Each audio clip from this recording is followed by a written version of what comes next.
Want to make a podcast? Spotify's got a platform that's going to let you make one super easily. And then you can distribute it everywhere and even earn money doing this. All in one place. And it's free. It's called Spotify for Podcasters. Here's how it works. Spotify for Podcasters lets you record and even edit your podcast right from your phone or your computer. Then you can distribute your podcast to Spotify and everywhere else podcasts are heard. Ever since we discovered Spotify for Podcasters, it's been really great. Really get the people involved and ask questions and get ideas for new podcasts. So it's really helped us. And I highly recommend you give it a try. So download the Spotify for Podcasters app or go to www.spotify.com/podcasters to get started.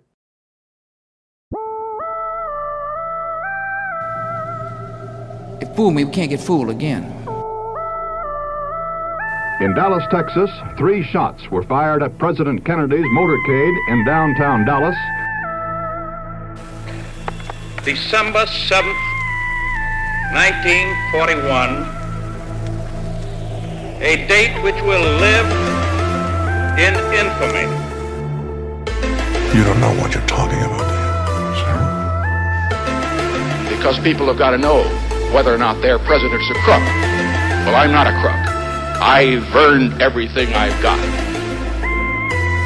If you don't like what we tell you to believe in, we'll kill you.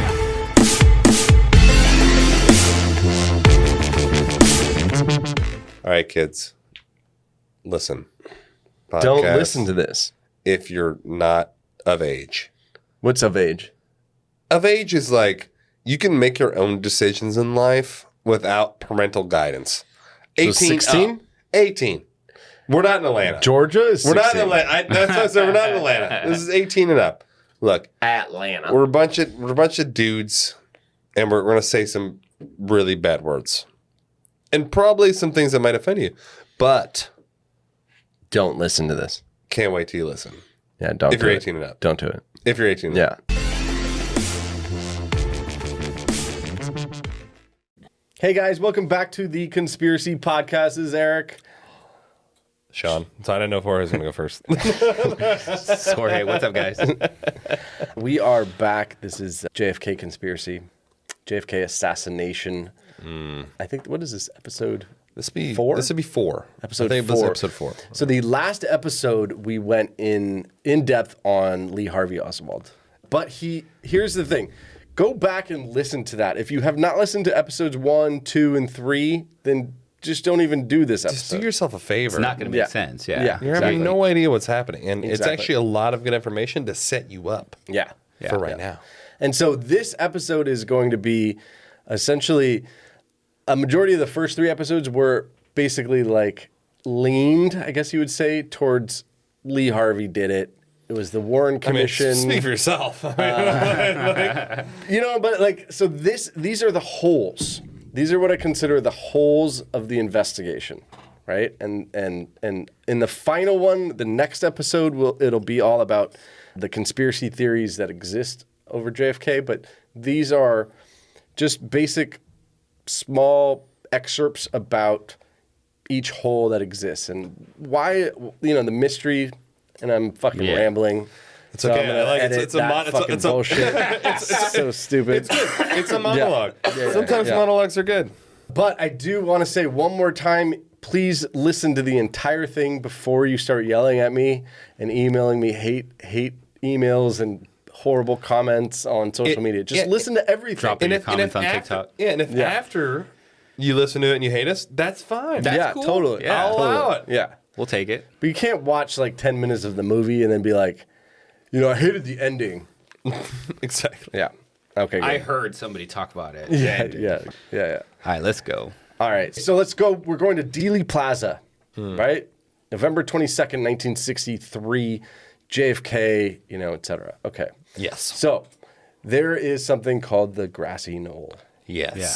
You guys have heard about the Grassy Knoll. Yeah. You better have heard about it. It is the joke of all times. Yeah, there was another gunman on the Grassy Knoll. Everybody knows. I don't know if there's a joke, but Well, no, I know. But More like a conspiracy. more like a Jorge's onto something here. well, in like pop culture, it's like everywhere. Like I was the second shooter on the Grassy Knoll. I think Jim Carrey did some whole thing on it. Yeah. But there was a man named Lee Bowers, And Lee Bowers was a switchman at a railroad yard that was right basically next to the grassy knoll. And his name is Lee. Hold that for later. That's It's actually part of the conspiracy. So what he said, so he had an amazing view of everything, basically. Of the murder. The grassy knoll, of where JFK was shot. You know, he had a good view. And he was just sitting there, and he just sat there for like 12 years. He was on his 8-year break. Yeah. So he said that many people came around his tower afterwards, and some people were even arrested around him. For what? Exactly. I know. That's Wait, so like unknown. people that were in the crowd kind of like ran over there. Yeah. And they were arrested. And that there were people arrested by Dallas police, which is confusing. Yeah. Because Extremely. in the Warren Commission that we did in episode 1 and 2, do you guys remember anything about people being arrested? There was fucking no information No. about Nothing. that at all. No. Yeah, nothing. And that was supposed to be like the government's like, ooh, we're doing the right The thing. detailed report. Yeah. Yeah. Yeah. So photos were like emerged basically of 3 individuals that were arrested. Now I'm going to show you this photo, and we're gonna actually put this on our website eventually. Yeah. But Or we'll you're gonna just see this. Check our TikTok this- stuff. We'll yeah. put this up there. 3 guys were arrested by Dallas police, and they were said to be transients. Oh, so Okay. just like Bums. grifters? Hobos, drifters, bums. Yeah. Yeah? Okay, good.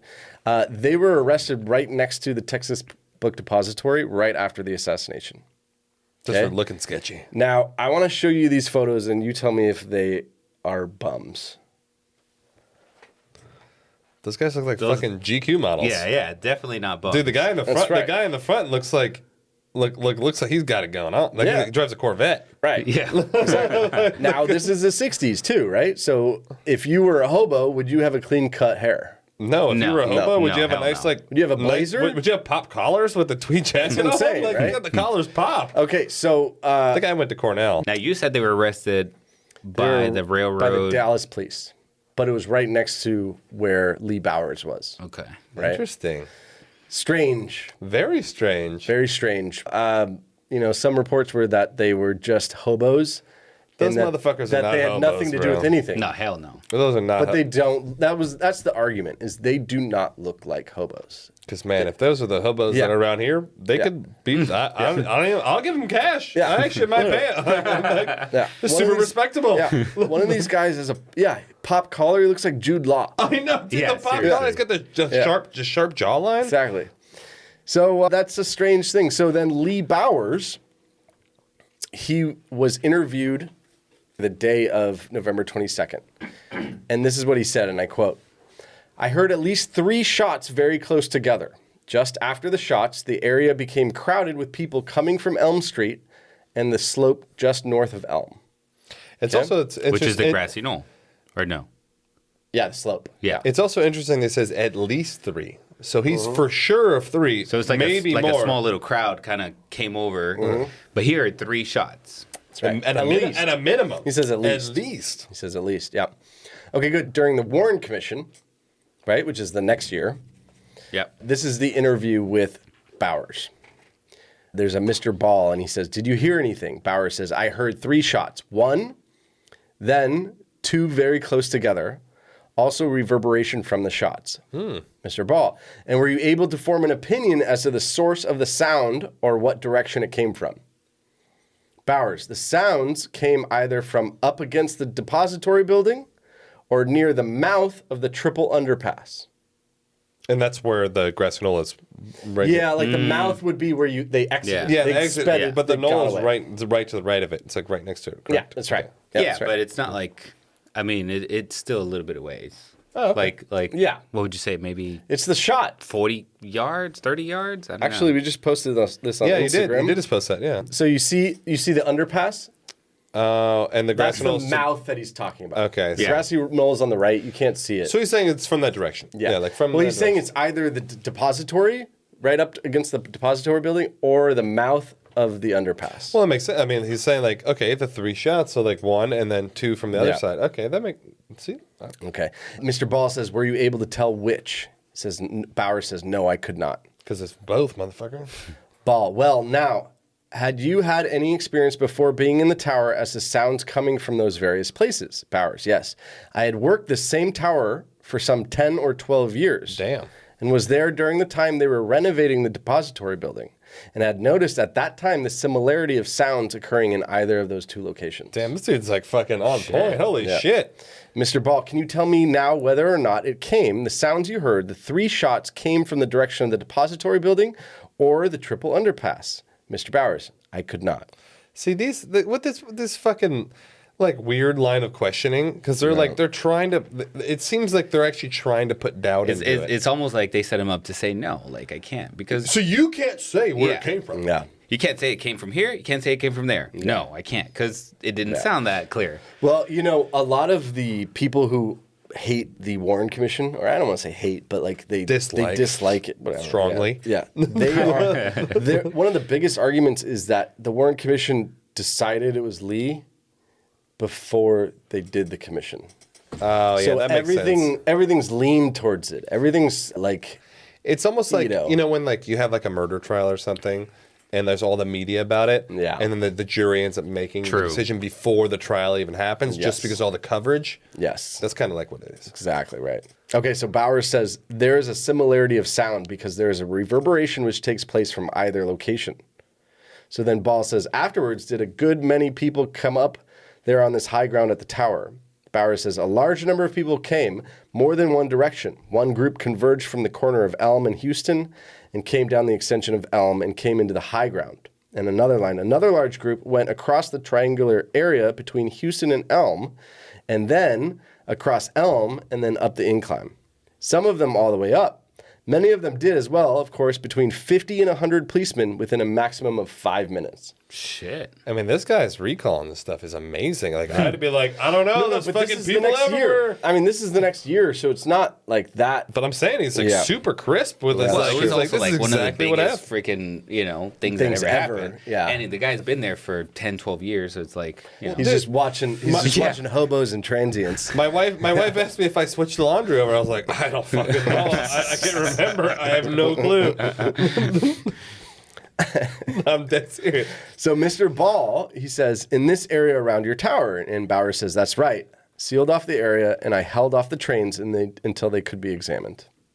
And so that was the testimony of Mr. Bowers, Lee Bowers. Dude, so what, he kind of helped like citizens arrest these guys? Is that what he's saying there? No, he's just saying like he just like I held shut them down up? the trains, and I don't know what okay. sealed off the area means. Yeah. from a citizen's standpoint. especially he's in a tower. He's like, don't go over there. I don't think I would Seal it off. I don't think I would seal off any area. Hey, that over there, it's sealed off. And Stay it was right like, here. it is, what is he sealing it off with? Like, there's Like, can you imagine something bad happens at 7-Eleven and then the cops come and you're like, I sealed the area off. area's sealed. Yeah. I stopped the trains. It's all good. Yeah.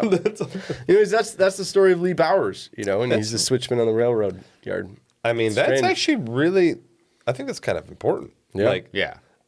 Why Lee was that Bowers left out of the Warren Commission? that's the question, Jorge. You know? That is a the good question. question. Very good question. I mean, they did interview him, and that's what that interview is But they for. just- but they didn't. they didn't decided use it that. wasn't important They enough to decided put in it the wasn't report. relevant. Yeah, they decided it wasn't relevant to deciding what happened. I guess. Yeah. So Idiots. so now, this one is. I'm so sorry to cut you off there, but I can't remember because I know on the Warren Commission episode, what was their verdict in terms of how many shots were fired? I can't remember that off the top of my head. 3. Oh, so they did say 3. Okay, I just wanted to see. 3 to 4 because they did that whole acoustic. I wanted to see study. if that matched to what he said at least. Yeah, I think it was 3 and 2 hit him. Okay, I just wanted to make sure that they. That sounds right. I just wanted to make one sure missed that and they couldn't find the bullet, because if they were like 1 and this guy's like, it was 3, Yeah. I'd be like, ooh. Yeah. So there's another story, and this is a story that's strange, and we had to include it. And I don't, from coming like my opinion of this whole thing is. This part is a very strange part. and Sometimes I don't the know, strange ones are like the best Yeah. conspiracy. I don't It's know. actually you're like, I believe this one. This is mine. There's a woman, and her name's Julia Ann Mercer. And I'm going to read her statement that she gave to Dallas Police, Dallas Sheriff Department, right? She gave this statement on November 22nd, 1963. Okay, so the day of JFK. It was notarized. There was a notary there. Just in the fucking police station. That's how fucking legit this is. I know, this is like fucking signed, sealed, delivered. Exactly. So she said, on November 22nd, 63, I was driving a rented white Valiant automobile west on Elm Street. So specific. I know. And I was proceeding to the overpass in a westerly direction and at a point about 45 or 50 feet east of the overhead signs of the right entrance road to the overpass. There was a truck that was parked on the right-hand side. The truck looked like it had one or two wheels up on the curb. The hood of the truck was open, like it was broken down or something, right? On the driver's side of the truck, there were printed letters in black and oval shaped which said air conditioning. This was a pickup truck, and along the backside of the truck were what appeared to be toolboxes. The truck was a green Ford with a Texas license. I remember seeing the word Ford on the back of the truck. Maybe people just fucking remembered shit better back then. This is the most specific. This is the day of it, right? Okay. Yeah, it's the day of it. I cannot do this. I'm a smart dude, and I'm like, what? I'm like, it was a vehicle of some sort. I saw some green shit on the side. I don't know if the car was green. It's kind of like it's kind of like this. Close your eyes. What color pants is Jorge wearing right now? Pants. No idea. The answer is pants. Yeah. Okay, so a man was sitting at the wheel of the car and slouched over the wheel. This man had on a green jacket. He was a white male in about his 40s and was heavy set. I did not see him too clearly. Right? Remember that. I did not see him too clearly. Yeah. Another man was at the back of the truck and reached over the tailgate and took out from the truck what appeared to be a gun case. Or in Lee Harvey's, circumstance, it was this big paper bag. This case was about 8 inches wide and at its widest spot and tapered down to a width of about 4 or 5 inches. It was brown in color. It had a handle and was about 3.5 to 4 feet long. The man who took this out of the truck then proceeded to walk away from the truck, and he reached down to free it. He then proceeded to walk across the grass and up the grassy hill, which forms part of the overpass. This is the last I saw of this man. I had been delayed because the truck, which I just described, was blocking my passage, and I had to wait until the lane to my left cleared so I could go by the truck. Holy shit. So she's just sitting behind it, watching this whole thing unfold. During that time, I was at this point and observed the above incident. There were 3 policemen standing, talking near a motorcycle on the bridge just west of me. Then they didn't see this. The man who took what appeared to be the gun case out of the truck was a white male who appeared to be in his late 20s or early 30s, and he was wearing a gray jacket, brown pants, and a plaid shirt, as best as I can remember. I remember he had on some kind of hat that looked like a wool stocking hat with a tassel in the middle of it. Well, whatever that means. I believe that I could identify this man if I see him again. The man who remained in the truck had light brown hair, and I believe I could identify him also if I were to see him again. And that's the statement of Julie Ann Mercer. And they were like, nah, no more questions. So this is before the assassination. She's saying that she sees a pickup truck on the side. Broken down. On that same street right there, right next to the grassy knoll. And he walks up the grassy knoll. Grassy knoll with a rifle. With a rifle. What else could it be? I mean, shit. I know the way she described it is like... Unless he's got like a fucking saxophone in there. There is no other shape that could be that. Okay, now this is where it gets weird. It's going to get really weird here now. She get fucking nicked. So on November 25th, she was then interviewed again by the FBI. Or not again, but she was interviewed by the FBI. Oh, because before it was with the police department. Police, yeah. She was shown a group of photographs, including Lee Oswald. Mm-hmm. She said the photo of Oswald did not look like the person who had taken the rifle from the truck.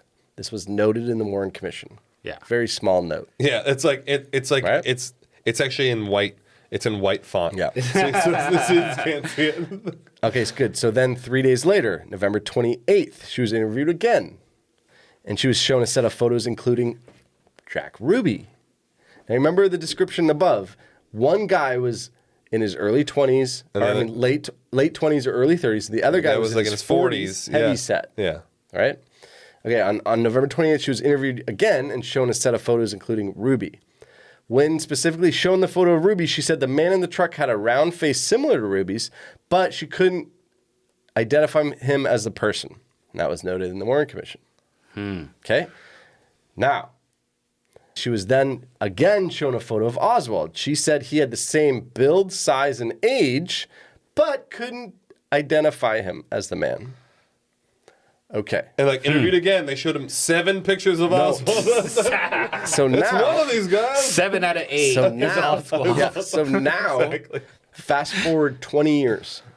20 years forward, 1983. She's interviewed by a author named Henry Hurt. Now, Henry Hurt is a conspiracy theorist. My kind of guy. Okay? Yeah. We got to have him on take the that. show. I know, right? Take that with Henry what Hurt, it listen is, to this. right? 1983, she's interviewed again. And he wrote in his book, Reasonable Doubt, and she said in the interview, she said at 4 o'clock in the morning the following day, men came to her apartment, 4 a.m., and they showed her FBI identification. She went with them to the sheriff's office. Why at fucking 4 a.m.? Let's go get her in the morning. Why is it going to be at 4 a.m.? That's so Weird, ridiculous. right? Well, the president just got shot. I mean, That's right. heightened So she's security. in 83, she's now telling this story of the next day. Okay, I thought this was in 83. I was like, why the fuck would Oh, they do no, no, that? no, no. Like, Yeah, 20 so years it's the later? next day. Like, Yes, wake the up, next day. bitch. Yeah. So she accompanied them back to the sheriff's office where they showed her a dozen or so photos, asking her to pick out any she thought might be the men she saw Friday morning. She selected 2 pictures. Mercer had no idea who these men were because at that time, There was no suspects at the time. there's not really anything going on, right? On Sunday morning, the day after Miss Mercer made the identification, she was watching the assassination coverage on TV with friends, and she saw Ruby shoot Oswald live on TV. Instantly, she shouted out to her friends that those were the 2 men she saw on Friday, and she told the FBI that. What? That Meaning it was Ruby and Ruby and Oswald? Ruby and Oswald in the truck. But how the wait? Okay, so Oswald's supposed to be in the book depository, but he's also on the grassy knoll. Right. So is he like a twin? Is he a clone? Like what the fuck? Oswald is actually a magician, So she said Ruby was the driver, and Oswald and was. Oswald was the guy who took the rifle and walked up the knoll, or the grassy area. Did it say what time? At what time she saw them?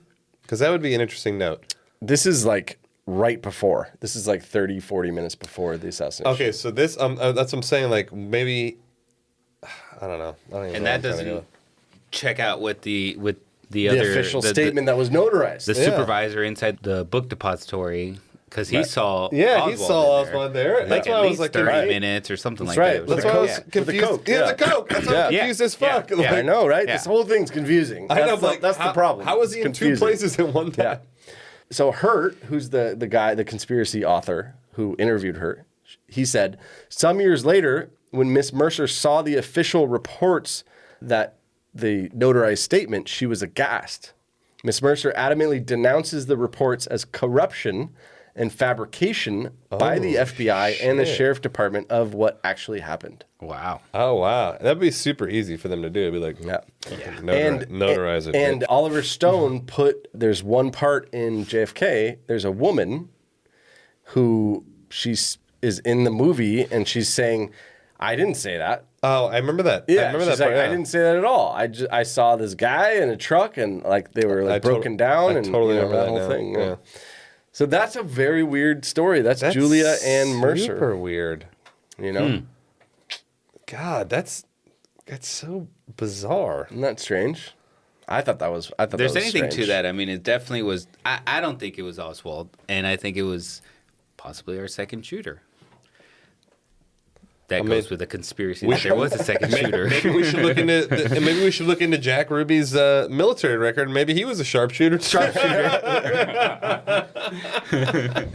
All right, so here's a few other things that are I consider holes in the investigation.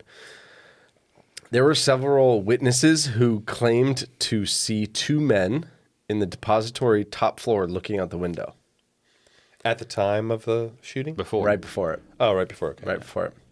of which, and when I say several, it's several. Like 3 people are claiming that they saw a man and another man that were, and they described them as Mexican and black.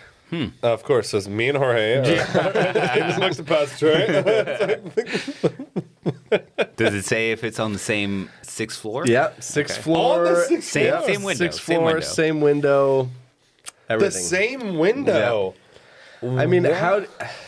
So maybe Oswald was on the grassy knoll and I know, then but ran back true? to the depository. It's. I mean, how do you get a black person mixed up with a white person though? You don't. It's impossible. You know what I mean? Yeah. That's one thing that's never Maybe happened. a Mexican though. No, you'd be. Well, it is Texas. Everyone's kind of tan. Yeah. Everyone's kind of tan. Maybe I like- mean, I don't know how it was back then, but like I was there a little bit ago, like we've Yeah. said, and you can't get a clear picture from I the know bottom. from that far away. Yeah, you're like, it's a dude. But if it's a black dude, you're like, I know. that's a black dude. I mean, come on, let's be honest. If like know. Idris Elba's on like the 6th floor, you're like, hey, like you know it's him. I know it's very strange. I don't know, but these witnesses, you know, See, the thing about that is, like, I understand, like, if people are looking out the window, for sure, it's like the president's coming. Like, you want to see? Like, Right. I'd want to see. Like, hey, let's take a look. But the fact that it's also from the 6th floor is super sketchy. right? Yeah. Right. In addition, so the Mannlicher Carcano was said to be the murder weapon, right? Yes. That's the shitty- bolt action. the shitty bolt action Yeah. rifle that sucks. Okay, so when it was picked up, I guess, and when it was inspected by the FBI, the initial reports were that the sight was so misaligned. Remember I told you about Yeah, that. I I know, told that's you right, if that you did. shit's not dialed in. So it was so misaligned that you couldn't see out of it. It was that bad. It was that bad. What? So it was like It's just so wrong. warped. Yeah, that you couldn't see out of it at all. So Wow. So allegedly, this sharpshooter yeah. Now didn't even use a scope. No. Now, there's a possibility though. Okay, so there's a possibility though. Now, hear me out. That he got lucky? No, like, so, okay, you take a shot. You have a shot with the Mannlicher. You bolt action, 3 shots, whatever, 7, 8 seconds, whatever it is. 6. And then you throw it or you put it somewhere. And then pick it back up. No, and it hits the scope. Oh, I see. If you And like, then maybe if it's you warped out. discarded it. Sure. I mean, I guess that's a possibility, but it doesn't seem likely. So a couple other things on the Well, first of all, if you remember, like they didn't find it just kind of thrown on the floor. No, it was it was like hidden. placed, Yeah, it was- hidden yeah, in the hidden. corner Yeah, so behind it- a box. Yeah, so he threw it into the perfect hiding place. After it ricocheted off the ground and landed perfectly into the hiding place. One other thing, so they did find the shells, or they found shells. They never found the clip. You mean the magazine? Yeah. So they never found that. So wait, he took the fucking magazine out? Makes no sense. That's just the most random thing. I He's know. like, I'm just gonna saying leave- they never had it. They I'll never leave, found I'll it. leave the gun. Does it say how I'm gonna many? keep the magazine. Does it say how many shells they found? 3. All in the same place? Yeah. Well, first of all, I'm sorry. Like, I'm not trying to be like Mr. like anti everything you say. It's just, it's super simple to get cartridge like this like empty Yeah, cartridges, just spec throw them. cartridges, and be like, Yeah, oh, yeah. here they're here. Yeah. Yeah. You know, So then the FBI took the Mannlicher. That's what the worst name. man liquor. The FBI. They took the man liquor. I mean, I guess it just doesn't translate well. No, because it's an Italian, right? I wonder what that means in Yeah. Italian. It probably Yeah. means like war god. So or the something.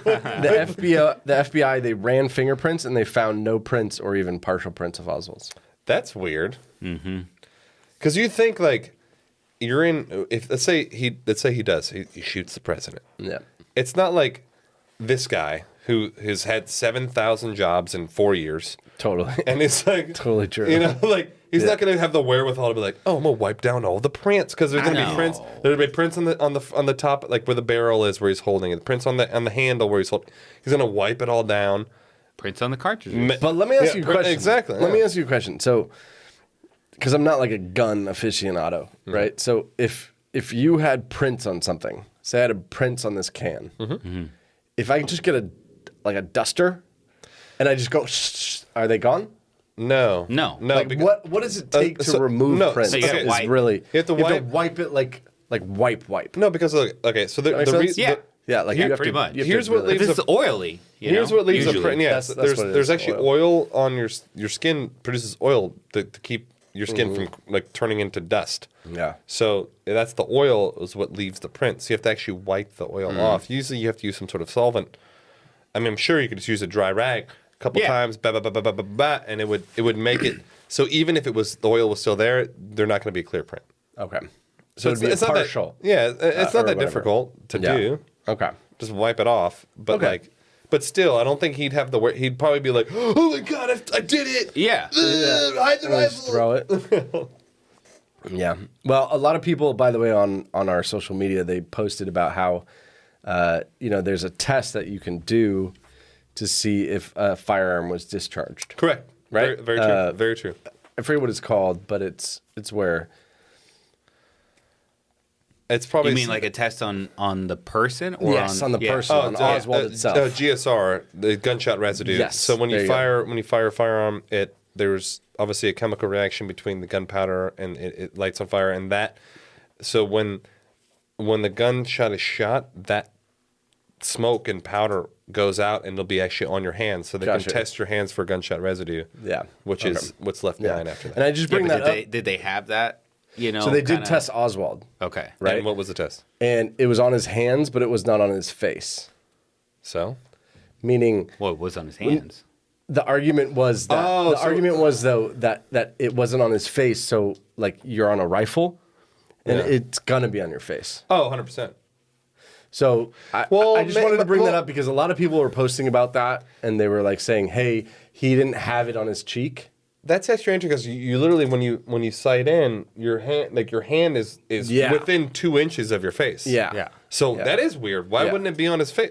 I know. That's fucking Yeah, bizarre. so that part was weird. Maybe you got a facial afterwards. Or, I mean, the only thing that gives, I guess, credence to is that maybe he just shot Tippit. Yeah, I'm saying maybe it's just from the Tippit shot. Does that make sense? Yeah, it was because just it a killed handgun. it killed Tippit like a Revolver. couple hours afterwards, right? Yeah. No, 45 minutes. No. No, Tippit was killed 45 minutes later. Oh, that's right. Yeah. That's right. Dallas Right down Police the Officer. street. Sorry, Dallas. Yeah. Yeah. Sorry, my bad. Anyways, that was That's an actually a good interesting- point. Yeah, That's that was actually a interesting. really good point. Holy shit. But can you just wipe your face off? I mean, I No, guess no. The thing you about probably could. No? the thing about GSR is like you'd have to actually use soap, What's GSR? gunshot residue. Oh, there it is. You have to use soap to get GSR off. Oh, really? Yeah, so unless he washed his face with soap. Or with a Coke? Oh. He was not that fucking smart. He really was. With a Coke bottle down, one down in the cafeteria? If I'm not mistaken, it was a 103 IQ. Yes. Like that's not a 103 IQ In the play. fourth grade. Well, bro, look at how many jobs he had. How can you get fired for the jobs that this man has had? No, the Yeah. thing that makes the most sense is okay, if it was on his hands but not his cheek, definitely makes sense that he is just from shot a shooting gun- the handgun. Tippit. True, yeah. But like, granted, if he did wash his face with soap, that would explain it. it. But if he washed his face yeah. with soap, he would have washed his fucking hands. Exactly. True. You need to put soap on your hands to put True. soap on your face. That's true. That's true. That's true. All right. Well, speaking of Tippit, so Jim Garrison, who's the District attorney for New Orleans, he was who Kevin Costner played in Oliver Stone's JFK. He claimed, and this is a big thing about his aspect of the Tippit murder, is that that the bullets that were pulled from Tippit's body were not from Oswald's revolver. What the fuck? Were they a different caliber? Or? The problem is that they ballistically were not confirmed to be a revolver. Oh. But in the report that I read, it doesn't mean it wasn't them, but they couldn't confirm that it was. Maybe the bullets were too fucked up Yeah. to like decide. Yeah. So that's another part that's Garrison's, like, oh, if he didn't kill Tippit, then he's just a guy. Like he's not a murderer. He didn't do anything. Blah. I mean, the blah, thing about blah. that, how many Yeah, times? but there was how many- witnesses. Well, yeah. I mean, there was shit. there was 100 fucking million witnesses. Yeah. But Yeah. the thing about that is, like, I do believe he killed Tippit. I 100% believe that. Yeah. But That's what I'm talking about. Witnesses when he killed Tippit. Yeah, And no. then he ran into the fucking right, movie the theater. Yeah. Right. But like, how many times did he shoot Tippit?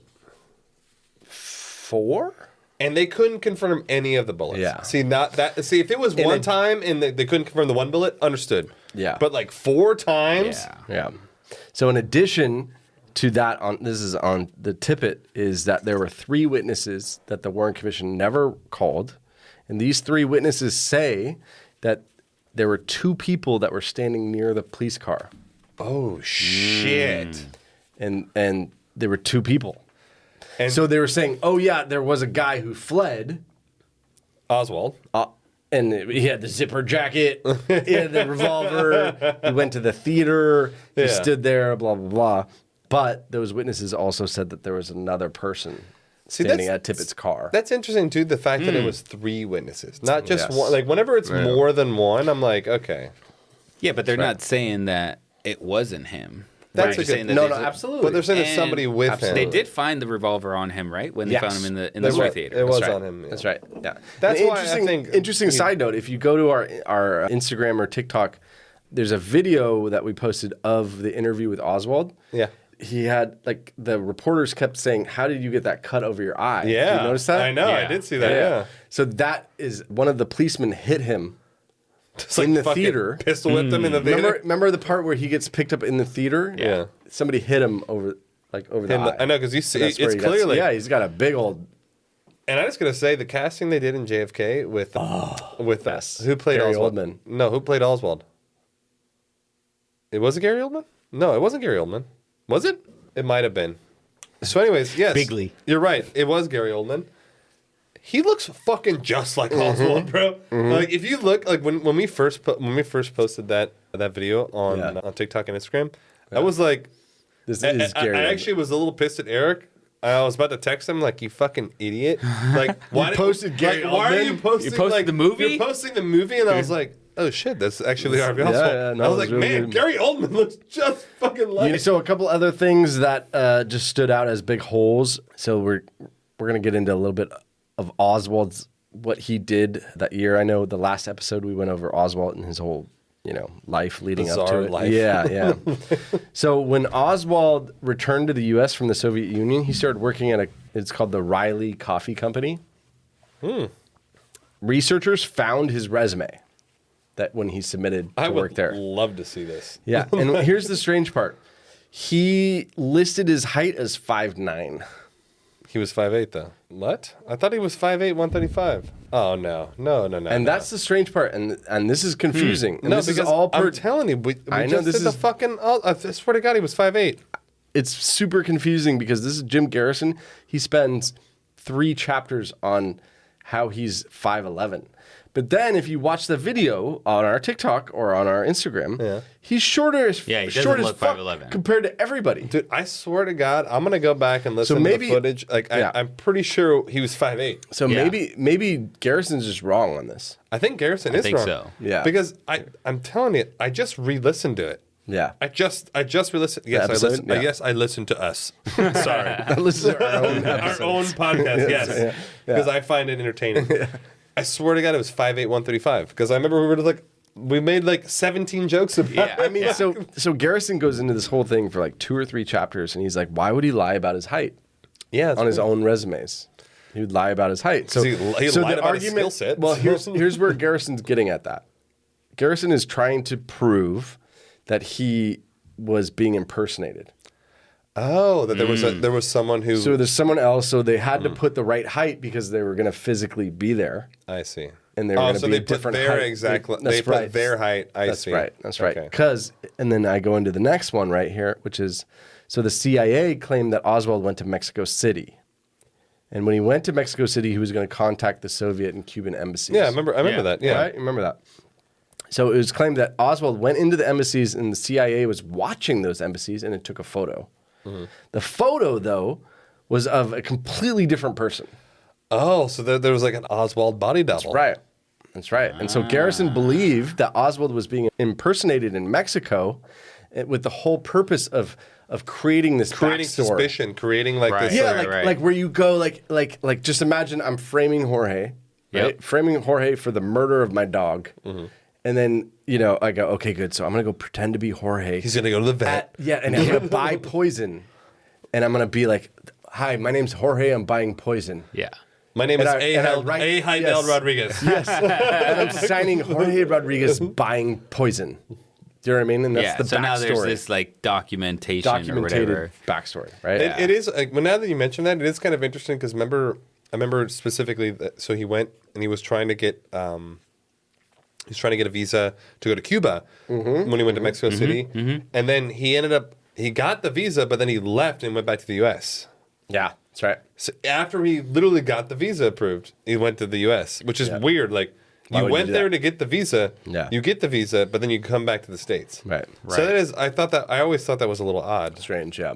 There's another story. In September of 1963, a young man applied for a job at a parking lot in Dallas. And he asked the manager, Albert Bogard, he said, "Hey, is there a good view of downtown Dallas from this building?" Like, why? You're working. So then the manager did the interview, and then he wrote his name on the back of a business card, and the name was Lee Harvey Oswald. What? Weird. Oh, so he's like. So this is what Garrison is saying, is that there was a built backstory. Like people were going around going, "Hey, do you think you could kill somebody from this window?" "I don't know." "By the way, here's my ID."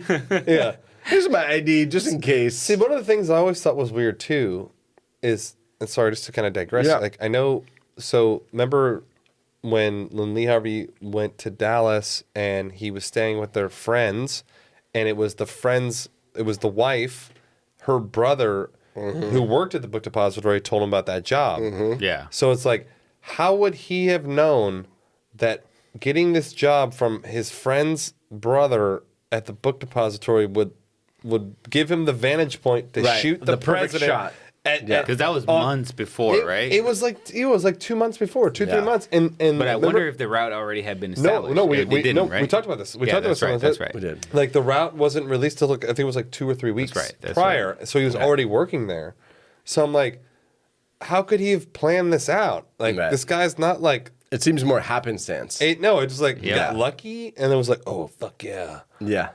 but got the best vantage I know, point but now. is he like checking like the fucking waiting like when are they gonna release the route? Like is he checking? hope this is the right job. I know. It's I like, hope this is the right job. well, remember he also said he had a good day's work, and he's probably like, I'm gonna quit this motherfucker. I should have stayed at the Riley's Coffee Company. Shit. No, free cup. Down the street. Hope I get that garage job. All right. Here's another part of this whole investigation that is absolutely insane. One of the many holes. Yeah. So 5 days prior to the assassination, there was a telex that was sent to the FBI warning them of an impending assassination. Holy shit! Yeah. The FBI On received, the president, or just in general? Yeah, on the president. Okay. Because they knew that he was coming, and it was like, hey, alert, Dallas office. And they this is happening, swept it under the rug. And, The shut up. FBI received a specific warning about the assassination 5 days prior. However, none of the agents followed up or even gave the slightest hint to any agency or even the Warren Commission that they received the telex. Wow, it's just like the agents when what's his face, Lee Harvey went into the office and was like, yeah, they were like, he was never here. Yes. Yeah. No, dude. And I there's more. That's exactly we're gonna touch on that. Yeah. Perfect. So they just ignored it. They just ignored it. Nobody will kill JFK. Or I don't want to say ignore, but like They didn't nothing act, they didn't happened. act Yeah, upon they didn't it. give the priority. So maybe somebody got it and then they were like, we get these all the time. and yeah. just brush it aside. Because I am sure that they get a lot of like bullshit. Yeah. All the Right. time. Just constant bullshit. And they're like, I can't follow up on every lead, but it's a pretty big big statement. That's pretty Right. big, Yeah. And also the FBI and the Secret Service are fairly new. This is not That's true. like they're fairly new organizations. 60 years, 70 years. So there's another story. It's I guess a two-parter. So it was revealed after the Warren Commission. So this is not. So this is like this is Later. after, because the Warren Commission was the year after, and then That's right. This is This is after, and it was revealed that Oswald sent a telegram to D.C., the FBI in D.C., Western Union. Yeah, probably. Yeah, telegram. Yeah, basically. And he threatened to blow up the Dallas office What? if they didn't stop questioning his wife. Okay, this is what that's what I was talking about. Okay, Yeah. So he sent the telegram to them saying, "Hey, stop questioning my wife." but didn't we establish that he didn't actually threaten to blow it up? I don't know. Maybe, or I thought it was that he was just pissed that they were like talking to his wife, and he was like, "If you want to talk to me." Yeah. We Yeah. touched on it a little bit, but that's all we said. Yeah. No, you're right. You're right. So I don't know what actually happened. Well, here's the full story of it, right? Yeah, sure. So sometime between November 4th and November 8th in 1963, which is 3 weeks before the assassination, Lee Harvey Oswald came to the FBI office in Dallas. He delivered a note to the receptionist, and it was supposed to be to one of the FBI agents, right? And this is from a New York Times article that was written in December 12th, 1975. Okay, Just so to- it's the source. it's way This is after where the 12 source- years yeah. afterwards. Yeah. So it says an agent who investigated the assassination of Kennedy testified today Oh wow. that he flushed down the drain a note that Lee Harvey Oswald delivered to the Dallas office of the FBI. Damn. He even said he flushed it Flushed down, it down the the drain. drain. He didn't even throw it in the trash. He flushed it. So James Hoisty Jr. James Hoisty. solid What a name. fucking Yeah. Especially as a junior Yeah. too. There's another James Hoisty who existed. So he testified, and he was still in the FBI. It wasn't like he was disaffected FBI so agent. he was still in the FBI. Okay. Yeah, you're still an active Yeah, duty. he wasn't fired person. for being a Yes, piece of shit. exactly. He was in the Kansas City FBI office. Said he had been ordered to destroy the Oswald note by Gordon Shanklin, who was at the time the chief of FBI operations in Dallas. Wow. Really? Wow. Why did it come from so high up? Yeah. So You're the Hoisty. chief of operations. So Hoisty testified before the House Judiciary Subcommittee that is looking into the charges that the FBI withheld evidence from the Warren Commission. How much you want to bet they were never charged? I bet you good money. I know, probably, I bet yeah. you good money. Nothing ever happened. So from in the that. testimony, Mr. Shanklin, who was now retired when he did the testimony, denied ever knowing about a note and said he never ordered anybody to destroy anything, and he just didn't even know about it. How much want to bet Mr. Shanklin has a fucking house on like, Nantucket? So Shanklin, Killing it. so Shanklin said, now this is the conflicting part.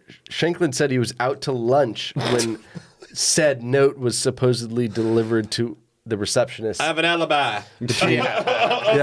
between November 4th and November 8th. He said the note, 2 paragraphs on bond paper, said, if I did not stop talking to his wife, he would take action against the FBI. That's what it was. Okay, take action. But like, he blow it up. Yeah. Right. Kill us all.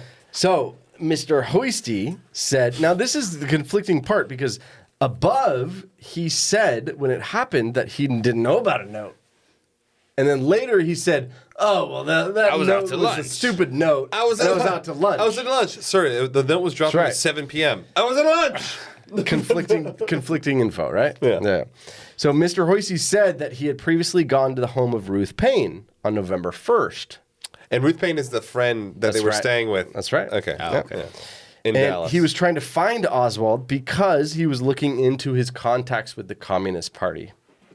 He said Mrs. Oswald came out of an adjoining room and he interviewed her with Mrs. Payne acting as an interpreter because His wife was Russian. Russian. Yeah. She didn't speak English that great. Wait, right? Payne spoke Russian? Yeah. Apparently. All right. Probably better than fucking Oswald did. Yeah. So on the day of the Kennedy assassination, Hoisty said he was dispatched to Dallas Police Station to assist in interviewing Oswald. So Oswald said to Hoisty, he said, you're the one who's been interviewing my wife.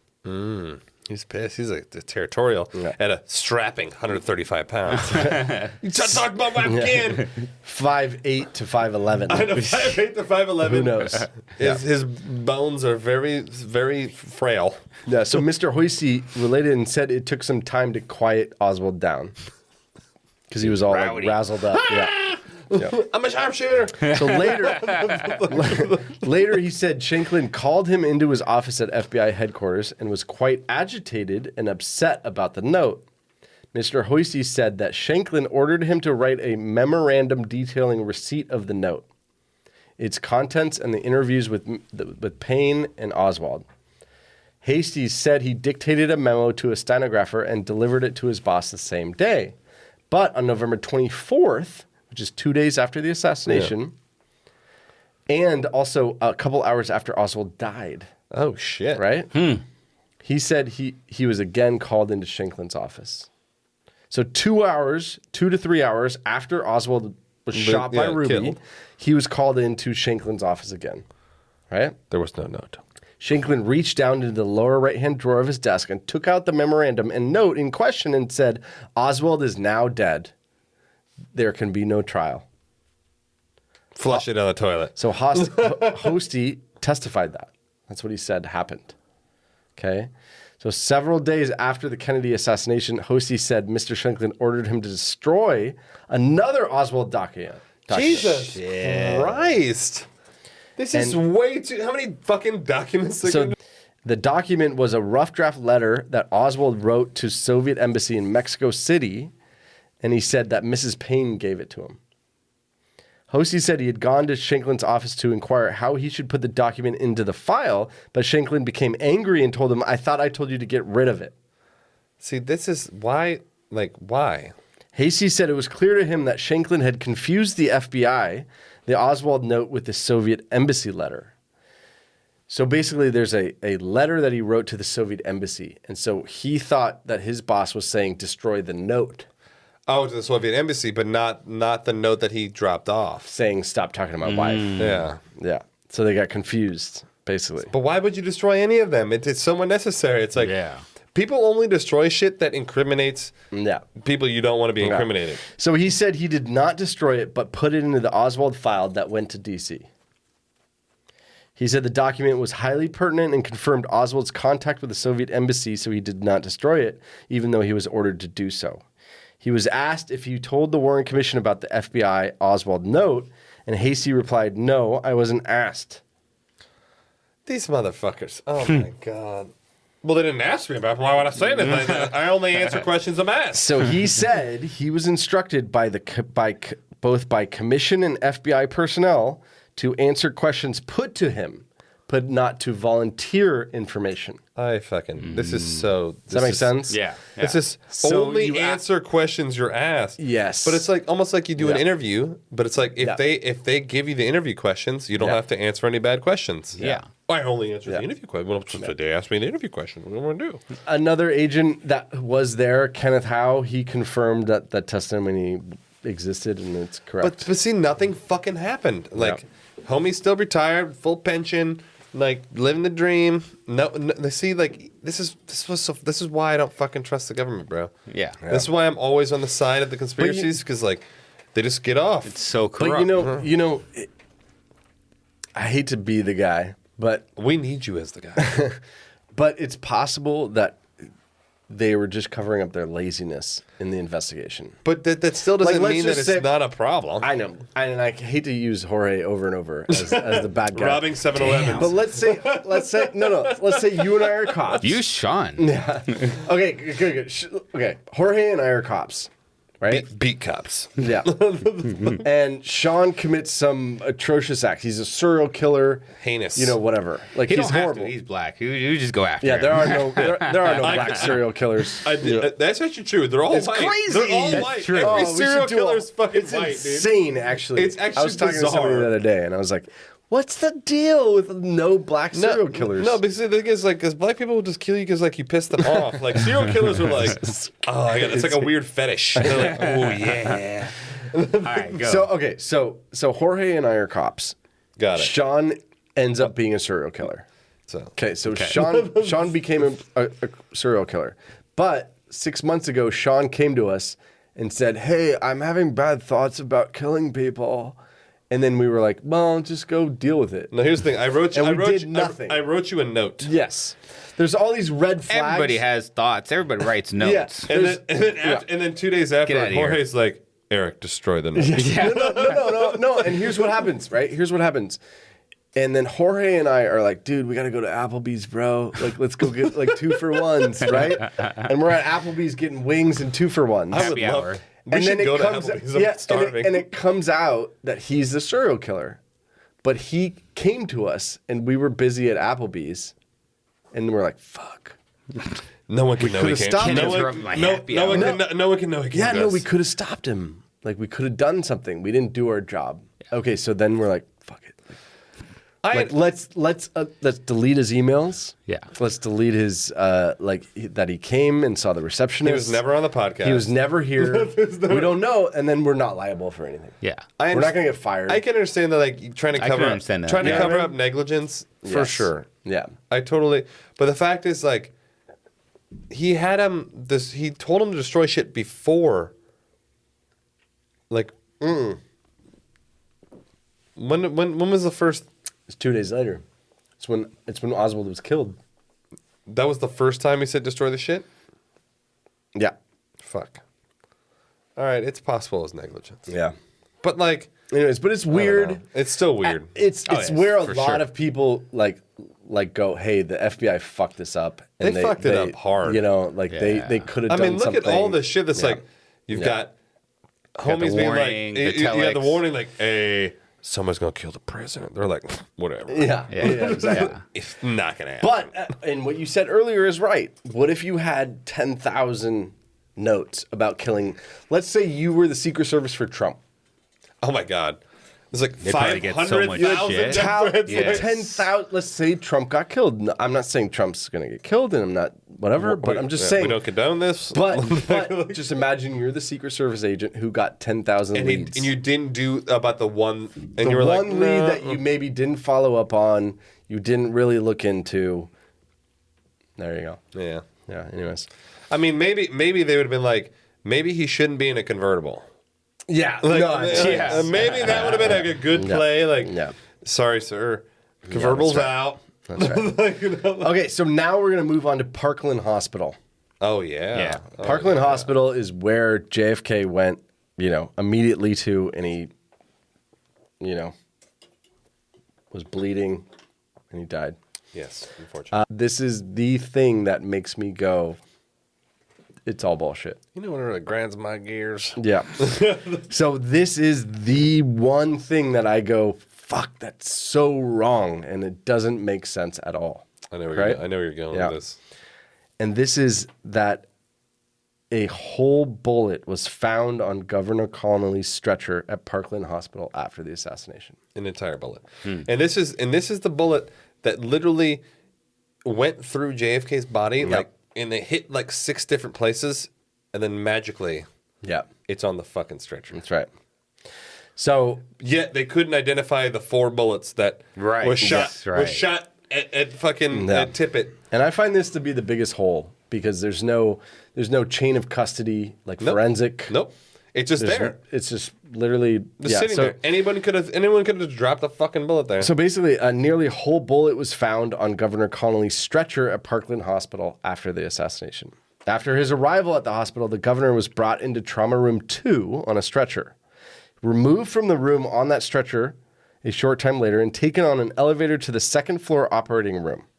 On the second floor, he was transferred from the stretcher to an operating table, which was then moved into the operating room, and a hospital attendant wheeled the empty stretcher into the elevator. Shortly after, a guy named Tomlinson, the hospital's engineer, removed the stretcher from the elevator and placed it in the corridor on the ground floor. So it's just sitting there alone. And it was alongside another stretcher that was unconnected with the care of Connolly. A few minutes later, he bumped into one of the stretchers against the wall, and a bullet rolled out. No, my God. What do we have Come on here? now. Oh my goodness, it's a bullet. Tomlinson said he was not certain whether the bullet came from Connolly's stretcher or the other stretcher.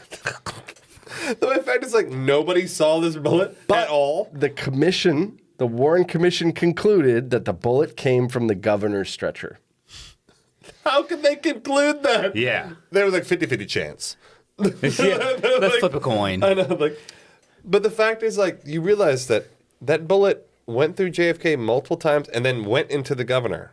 It went through governor's JFK ones. Governor like 3 times. Oh, no, the wrist. It went the wrist. No, it went the thigh. through his back, I think, yeah, right? okay. But still, the fact that the bullet was intact. Yes. Like, Come on. intact. No, I could deal with the bullet being intact, but the forensic chain of evidence It's so fucked. is so off that you can't.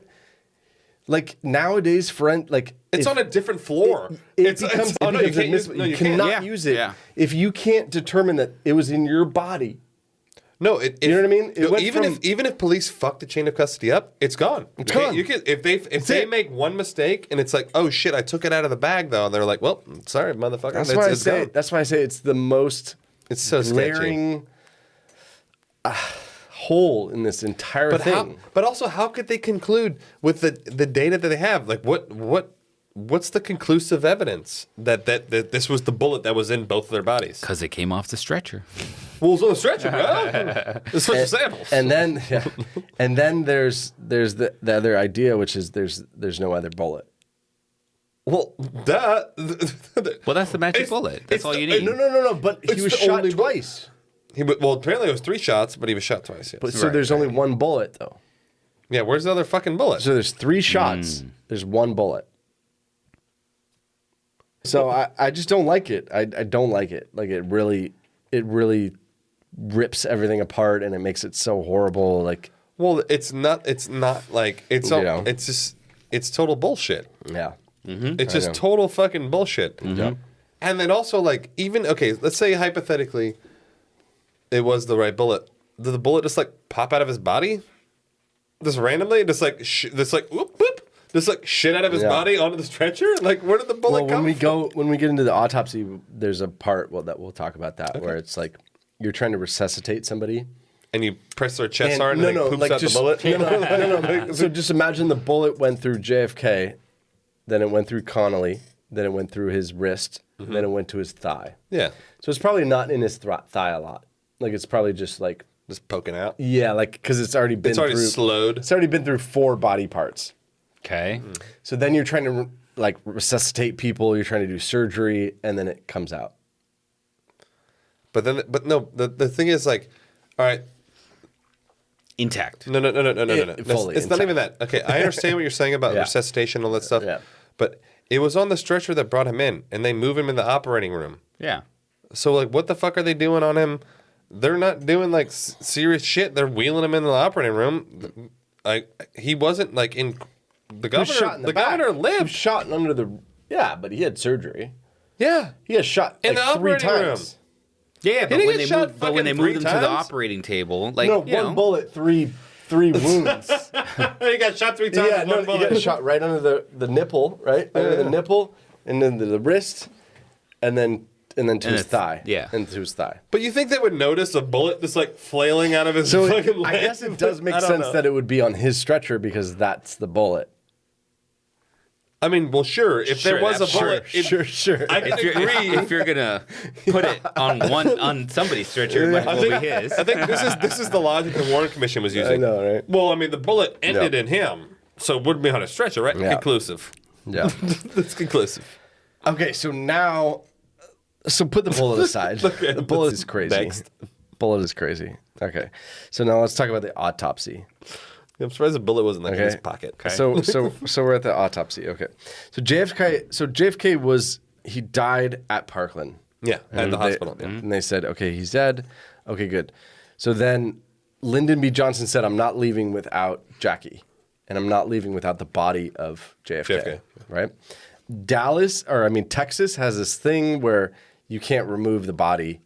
It's now jurisdiction of Dallas. Oh, they own it. That's ours. Like, so you need even if it's the fucking president.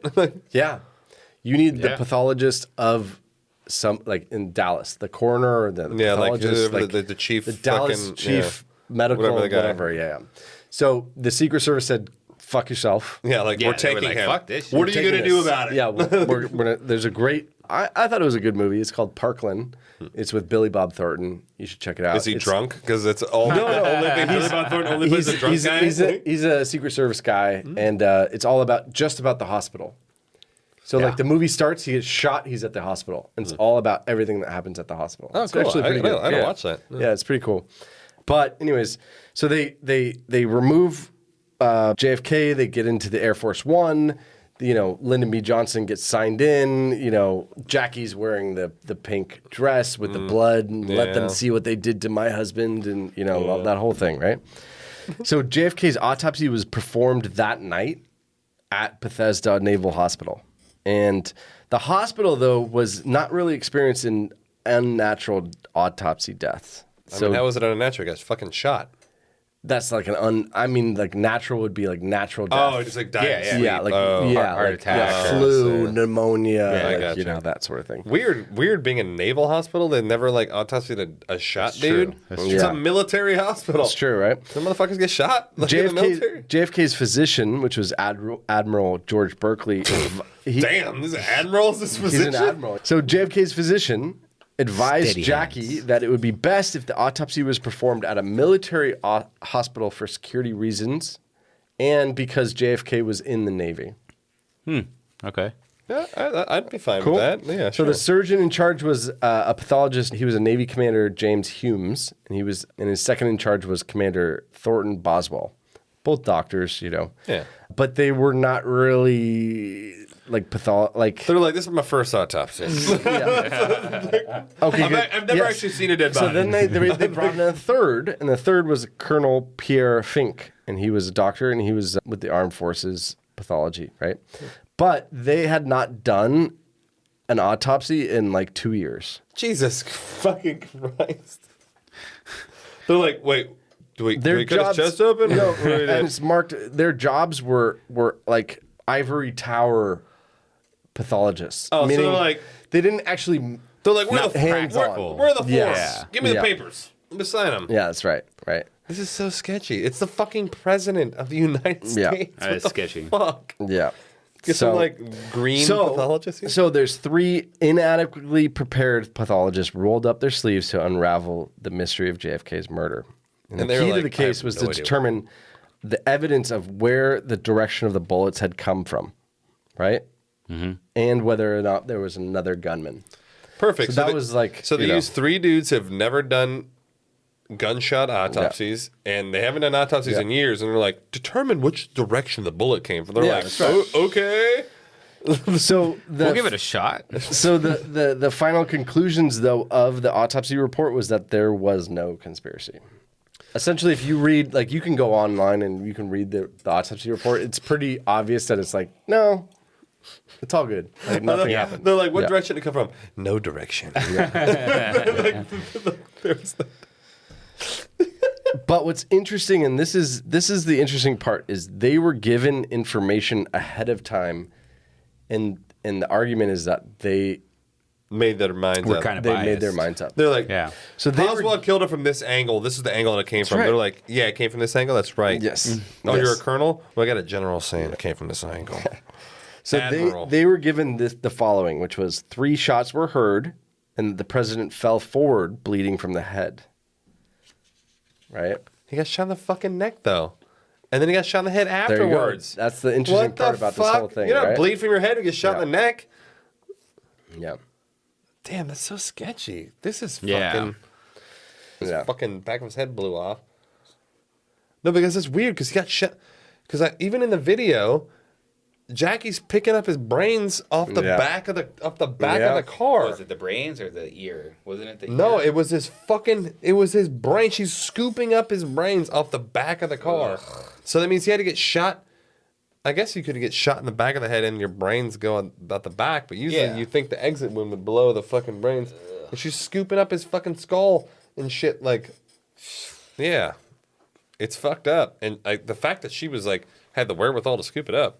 Good for you. I'd have passed out.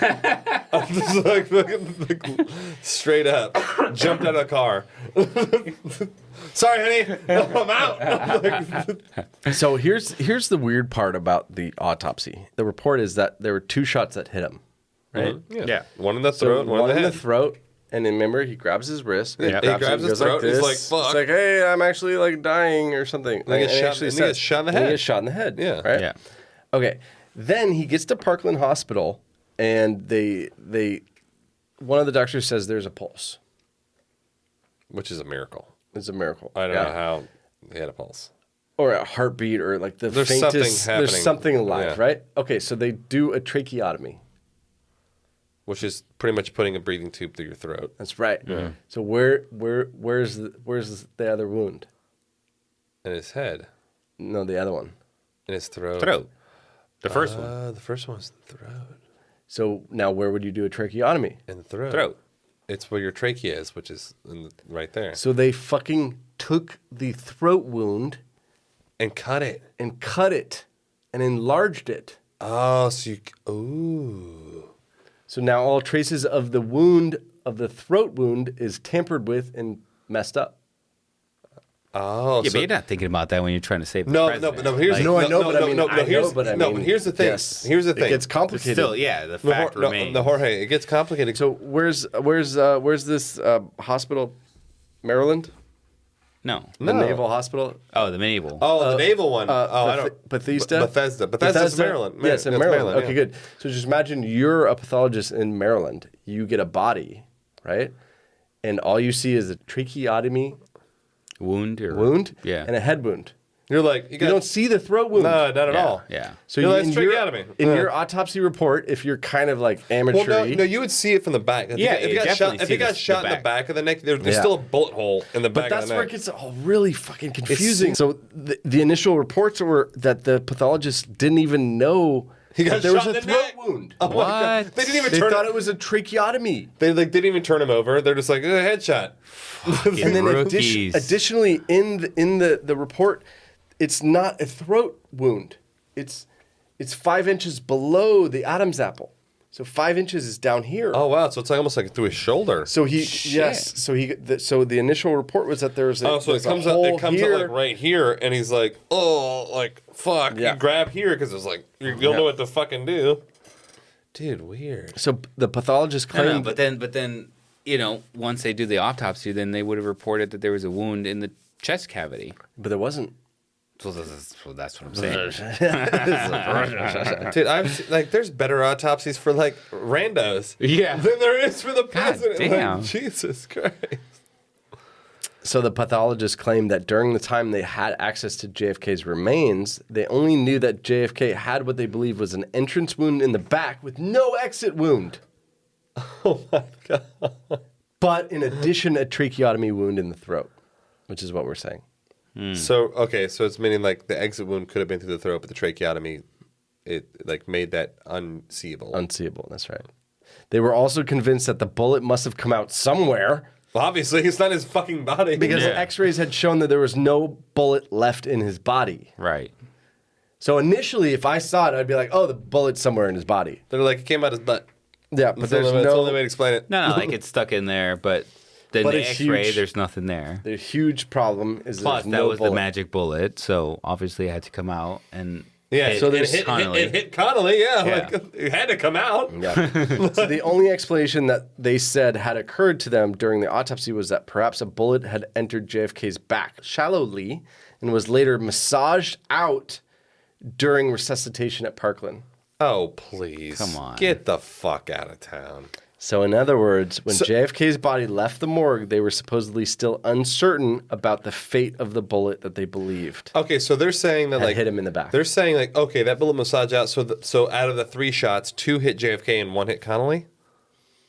They're not saying what happened to the bullets. They're just saying they couldn't find the bullet and it must have been massaged out of the back. No, but I'm saying like if that bullet was massaged out of his back, there had to be a third bullet because that was supposedly the bullet that went through him and hit Connolly.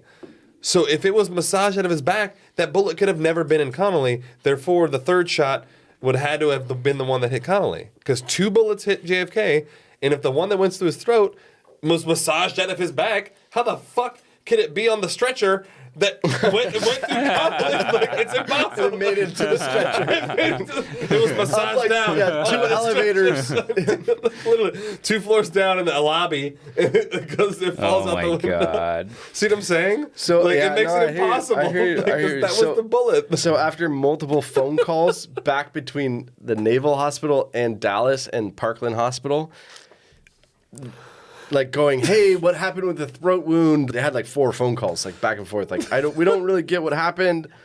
Essentially, they determined the wound that went in his back exited out his throat. No.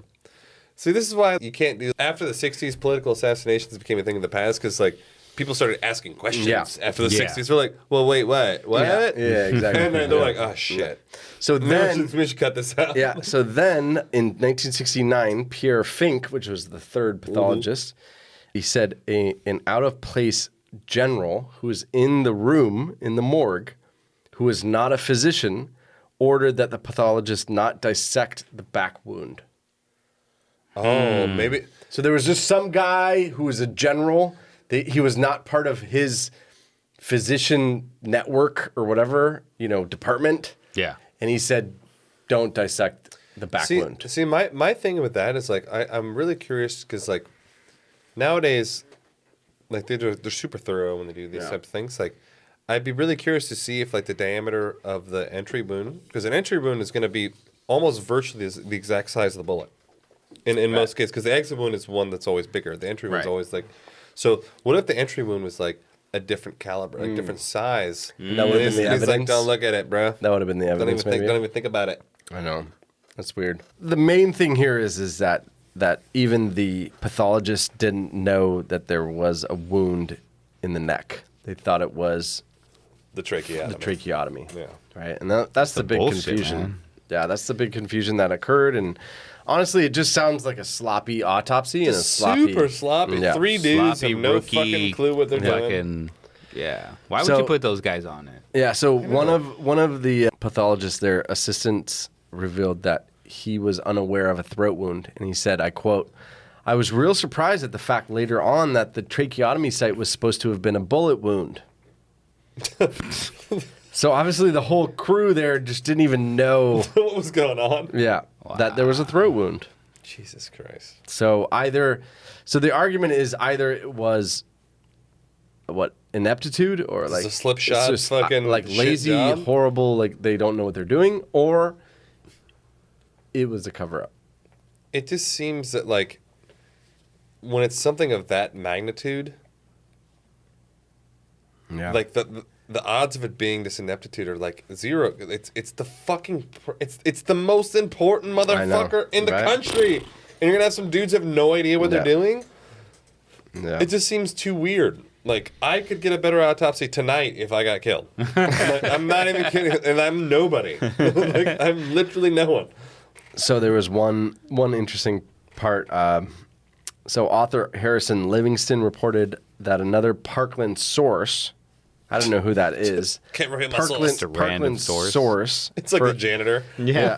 So in a 91 interview, Livingston said that the Parkland Hospital nurse named Audrey Bell told him. Oh, that's her source. Yeah, okay. Audrey Bell told him, Dr. Perry was up all night. He came into my office the next day and sat down and looked terrible, having not slept. I never saw anybody look so dejected. Slap me on the butt. They called him from Bethesda 2 or 3 times in the middle of the night to try to get him to change the entrance wound in the throat to an exit wound. What? Huh. Confusing. What the fuck? So the conspiracy here is that it was from the front. Right. Oh. Entry. Yeah. Entry. Crazy. Oh, maybe that's why they're like tracheotomy now. Stat. Maybe. But usually the exit wound is far Pretty apparent. far It's bigger. pretty obvious. It's usually bigger than the entrance wound, typically. Yeah. Anyways, the autopsy was just a fucking shit show. Yeah, it was definitely a shit. Like, how do you fuck that up? It's the fucking president, bro. Yeah. God. Yeah, but you think it was on purpose that they put these guys on there to cover it up, or just happened to be that they just stupid. They were just so stupid. No, I think it's like they just graduated and they're like, "You want to get a promotion, motherfucker? Better do an autopsy." Okay, and then just the last thing on this part, which is so in the autopsy, obviously you remove the brain. Oh, yeah, for sure. So you remove the brain, and then you're supposed to like archive it and put it in the archives. I mean, it's the president's brain, so I would assume that you would put it in like a vault. It's an important brain. And do something. Put it in with like a right? jar. So in 1966, it was like a standard thing. Like I don't know about this. Like, Really? as a president, you just like No, save the brain? I've never done an autopsy. I don't Yeah, it's know. like what the fuck? we haven't had a president shot and killed, so I would assume that would be a thing. An important. An important. I don't know. Thing. I don't know. I actually don't know. Anyway, so Sounds weird to me, but keep going. so in 1966, it was requested from the archives to retrieve his brain. Oh, so there are archives. They're like, we need the brain. Yeah, so they were Right. like, let's do more research This is on this. 3 years- More this is information. 3 years later, Yeah, 3 yeah. years later. Gone. We misplaced it. I don't know. It was on layaway, and we must have just Literally, JFK's brain It's gone. went missing. what the fuck? Can't find it You can't find his brain. to this day. I mean, I put it in there. It's in the archive. Didn't we just do an episode on Hitler's bones? They still have them in I the know. Soviet Union. Yeah, the Soviet Union's like, we're never giving him up. But like 2 years later, after JFK is killed, we lost his brain. I know they literally still have his That's some like fucked up ashy, shit. fucking burnt bones. So weird. And, like JFK's brain, like, what are you talking about? Yeah. What brain? What brain? So this episode was the episode where I was like, oh, there's so much. It's just so much weird. So much shit. So many holes. Yeah, so many holes. Like either stupid or It's just insane. I guess the only thing I try to chalk it up to maybe is there's so much chaos that people don't know how to deal with chaos. I mean, Right? Like Oh, yeah. like the foundation of the United States was shook. I understand that, And but everybody like didn't this know what to big do. trauma, What do you do? like, what do you yeah. do? Everybody's in the operating room. Yeah, There's yeah. There were 40 people while they were trying to resuscitate him. 40 people in one room. No, Do but you ever? Jesus. You know what I mean? no, but Like, dude, when you're doing an autopsy, it's your sole job is to cut open human bodies. yeah. And to figure out what You the don't fuck. really get shook when you're doing it for like the 3,000th time. You're like, body. You're like, whatever. Like, I know. you're just like fucking. It's just like, it's what you do for your job. It's like a very mechanical, Yeah, like going it's- through the it's- motions. Like You can't. It's a see, procedural- You procedural don't thing, see yeah. it as a human. You see it as like a job. mechanical Yeah. thing. You're like, all right, this is what I do. I gotta cut open the rib cage. I gotta look at the organs. Okay, whatever. It's not like you're. I understand in the operating room for sure. Like Yeah. I guarantee everyone's like freaking the fuck out in the operating room. yeah. Right. 100%.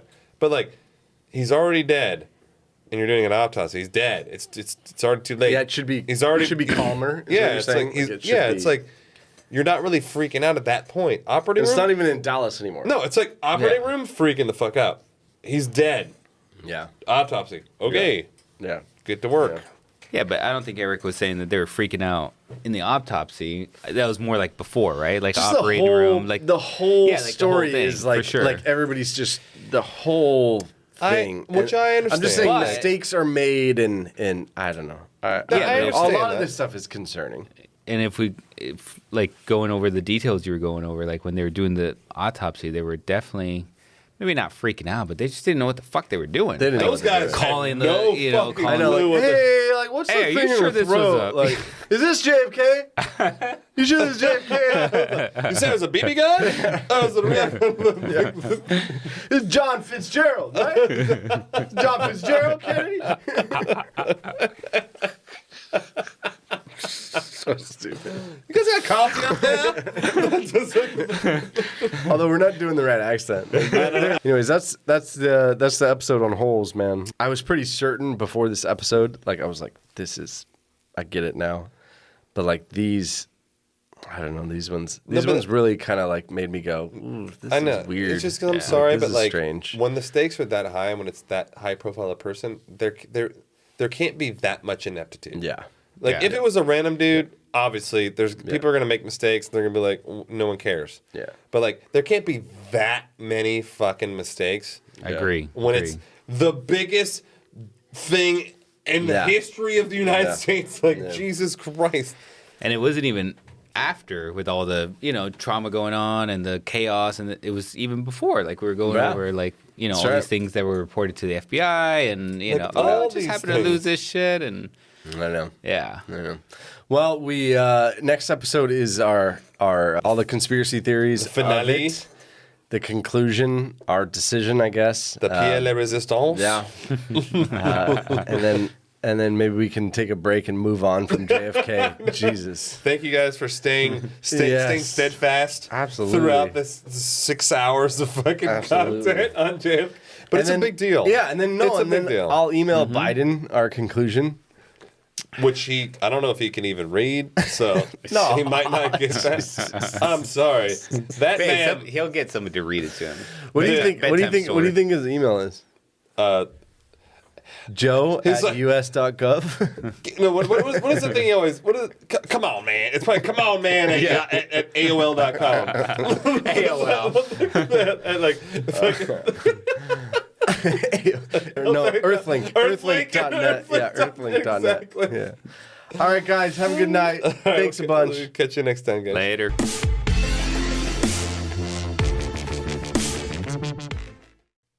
Hey, guys. Hope you enjoyed the show. If you want to reach out to us, please email us at info@theconspiracypodcast.com. You can check us out on Instagram at @conspiracypodcast. Also, don't forget to subscribe. You can catch a new podcast almost every week. Just hit the little subscribe button at the top. It's a plus sign. We love show ideas, corrections, hate mail. Thanks a bunch.